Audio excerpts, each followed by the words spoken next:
Have you ever considered what it means to be truly alone? Maybe the best people you've met are the ones who always made you smile, felt terribly isolated. What if those with the best intentions are the ones we might call heroes, are destined to walk a lone wolf path? In this video, I will talk about one such case from Limbus Company. Spoilers for Canto 7. There is no deeper loneliness than that of a samurai, except perhaps the loneliness of a bloodfiend in the city. For bloodfiends, loneliness isn't just a feeling, it's the air they breathe, the silence that trails them. Their thirst for blood is a symptom. The true curse is existing without belonging. They crave connection, family, love, but they are denied it by their own nature. To have a family, they must take one by force, turn a human into a bloodfiend. And once turned, the new kindred is bound in obedience to their maker, generation after generation. The blood of a kindred flows upward, toward the founder. Such a coerced bond cannot be true. Humans and bloodfiends cannot coexist. Tradition, instinct, and the hunger for the heartbeat make it impossible. Bloodfiends desire blood straight from the living. Only then do they feel a fleeting euphoria and peace in their bleak existence. Those beaten are changed forever. There is no way back. The city knows this. It hunts them without hesitation. Once, there was a long, bitter war with no victor. That is where our story begins, and in that shadow our hero appears. Imagine someone true to justice, love, and all that is good. Now imagine that person is a bloodfiend. Already you see the tragedy.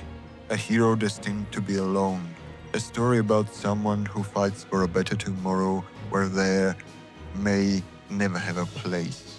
I have always loved the lone hero, especially the kind who stands against the world not because they expect to win, but because it is right.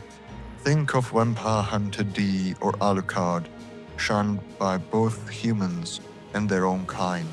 They fight for those who will never fully accept them.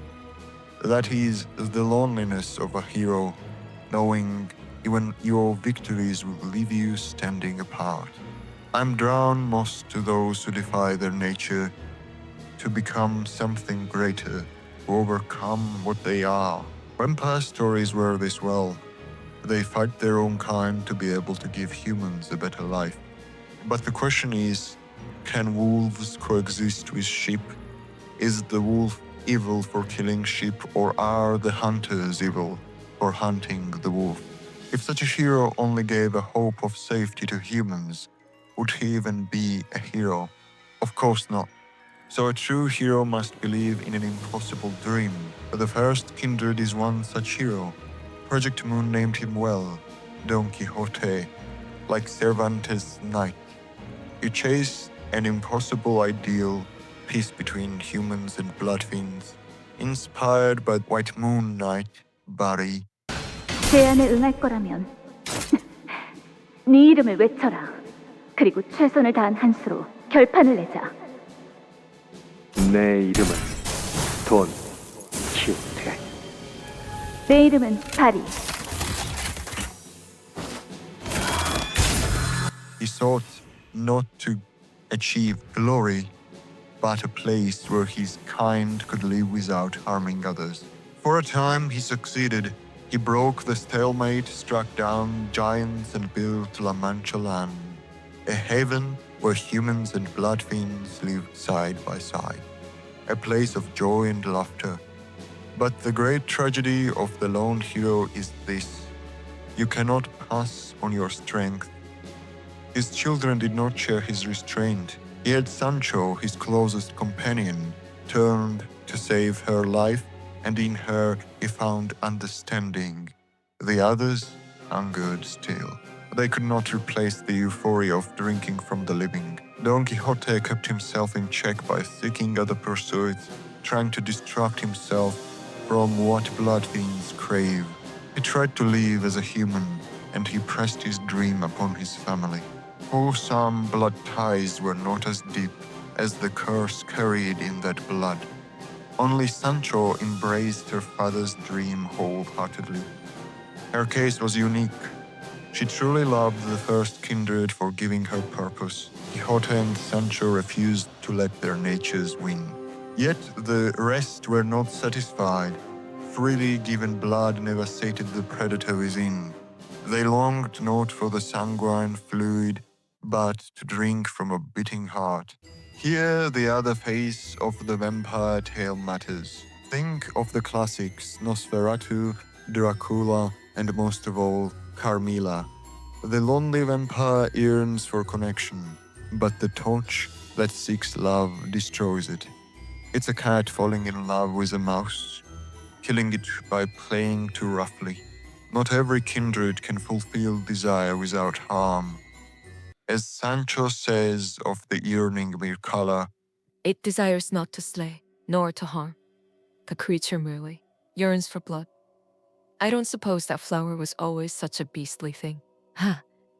It's not like I'm in any position to pity that creature. this is what defines the rest of Don Quixote's family, their yearning tangled with hunger.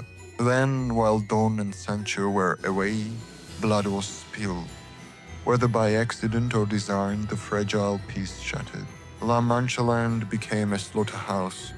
The city's hatred returned. Knowing they would never be forgiven, his children bound the first kindred with cursed technology, unable to kill the one who made them, determined to silence him. Perhaps then he would hear their pleas. With his last strength, the first kindred sent Sancho away on Rocinante and sealed La Mancha Land from the world. An unforgivable sin had been committed. After all his efforts, Don Quixote was proven wrong. He had pushed his offspring against their nature, but they were not as strong as he or Sancho. Thus began the Bloodfiends' long self-exile. He could have struck down his own family, but that is not who he was. He loved his children more than they knew. Failure comes in many shapes. For Quixote, it was the blind spot that his children did not share his dream. You cannot force a dream on someone. Their desire for blood outweighed the promise of a better future. Still feeling obligated to provide what they needed, he would, after long excruciating years, briefly open La Mancha Land, letting humans in to be consumed. As suddenly it appeared it would vanish. He never sought to harm humans. At least this way he could minimize losses and shield his family from what would surely come. Years later the city hunted again. Fixers from all branches gathered to eliminate the Bloodfiend threat. Among them was Sancho, who had lived 2 centuries unaware of her own nature, her memory washed away. She had lived the dream without knowing she was part of it. She had coexisted with humans for 200 years, not knowing what or who she was. Now she stood to destroy her own family. When everything came crashing down and her memory returned, Sancho was unchanged at her core. The first kindred despaired, thinking he had made another mistake, forcing his dream onto his favorite child. He broke his chains, prepared to abandon the dream and end the hunters. Here is the truth. The lone hero walks where others cannot follow. But she did, not because she believed the dream could be won, but because it was right to try. She reminded him of their battle, of the life he had saved, of the love he carried despite the curse. All of this was still not enough to convince the first kindred. After all, he was the one who woke up with a stake in his heart, despite winning an unwinnable war and creating a heaven for the sake of his family. Betrayed by those for whom he sacrificed everything, and the fight his favorite child wanted to continue was the one that would surely destroy her, just like it destroyed him. so he thought to rid them of the same delusion that broke him. Despite the pleas of Sancho, he was unmoved until she stood in the path of his lance, claiming the dream as both hers and his. In that moment he understood. Sometimes the lone hero's greatest act is to make sure someone else can carry the torch. Sancho was prepared to bear the same fate. He who had always felt obliged to give his children happiness saw the only path left, the ultimate sacrifice. He spoke the words he had spoken long ago. 산초, 나 좋은 생각이 났다. 이번에는 또 뭡니까? 이곳에는 우리를 말려줄 바리가 없으니 둘 중 누구의 말이 맞는지를 확인하렴. 이 방법밖에 나와 없게. The final joust began. The first kindred chose a fight he knew he would lose. They clashed one last time. Don fell not in defeat, but in fulfillment, proud of his child, giving her his name and his Rocinante. The lonely Bloodfiend who longed for a family was gone. Sancho, now Don Quixote, carried on with her 12 sinners. The Bloodfiends were no more.